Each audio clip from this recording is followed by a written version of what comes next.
Saya besar dan tumbuh dalam sebuah keluarga kecil ya. Bapak saya adalah seorang pegawai kehutanan rendahan dari keluarga pedagang dan petani. Dan ibu saya Ningrat Menak Sukapura. Dua-duanya memang orang tradisi Sunda, Sunda Tulen di wilayah Tasik yang memang memiliki tradisi beragama yang ketat juga ya.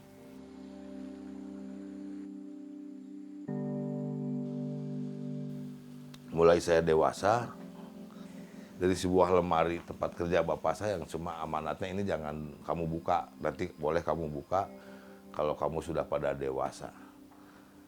Ini apa gitu? Kalau diangkat itu berat gitu. Setiap pindah dari Banjar ke mana? Ke Tasik, dari Tasik ke Pangandaran, dari Pangandaran balik lagi ke Banjar, dari Banjar pun berapa kali pindah. Nah, si lemari itu tetap harus dibawa. Pada suatu saat saya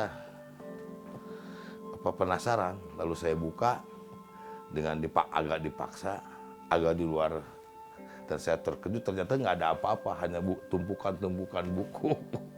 Ternyata buku-buku Soekarno itu yang namanya di bawah bendera revolusi, ya jilid 1, jilid 2, 10 doktrin revolusi, buku-buku Sarinah atau apa. Nah, disitulah saya mulai baca. Ya SMP kelas 3 ya, sudah mengenal dan saya baca gitu. Sampai lecek gitu bolak-balik. Bahkan bahasa-bahasa Soekarno saya pidatokan. Kemudian jadi tokoh pemuda ya di Karang Taruna lah kalau sekarang. Saya masih ingat dengan ada seorang ahli lukis ya, pelukis namanya Nur Ali. Nah, dia Kang Mas Nur aja ketuanya, saya di belakang.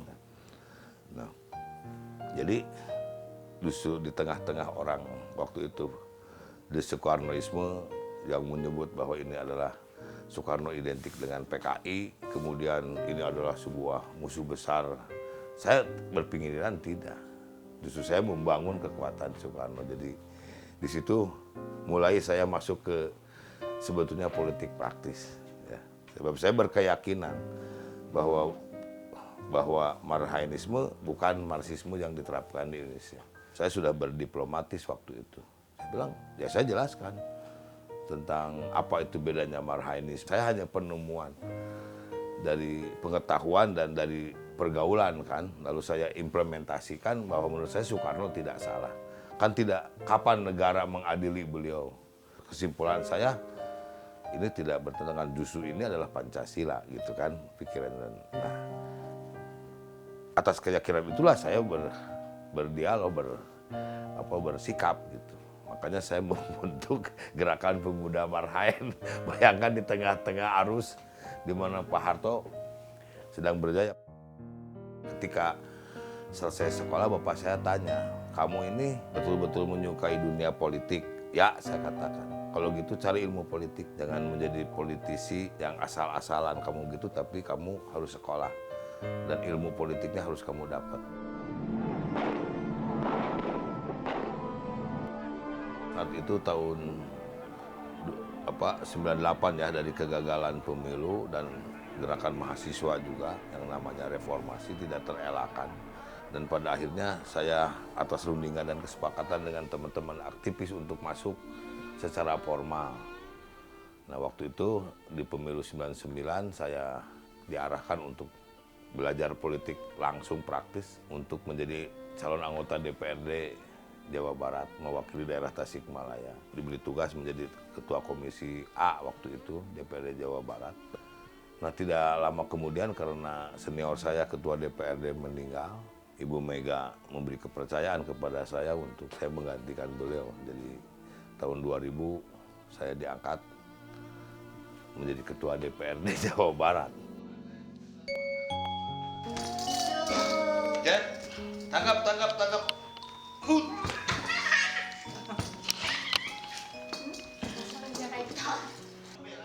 Nama saya Rina, istri dari Eka Santosa. Dia punya cita-cita ingin mengabdi untuk orang banyak, untuk ya rakyat, terutama rakyat Jawa Barat ya. Dia pingin masyarakat tuh ya hidup layak. Kalau dia ke daerah, dia memberi apa yang dia bisa, apa yang dia mampu. Kalau saya melihat sosok ayah Eka Santosa itu sebetulnya panutan. Kalau Jeti lihat ayah Jeti mampu melakukan suatu perubahan, dan saya pun yakin cita-cita beliau juga sangat mulia.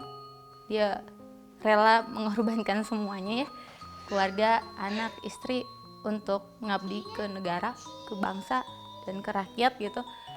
Ya itu cita-cita yang paling mulia sih menurut Jeti.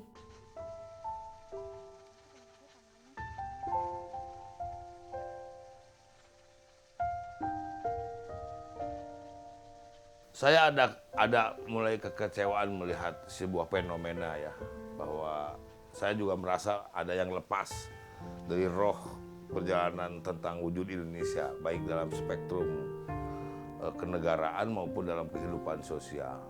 Saya putuskan untuk tidak meneruskan.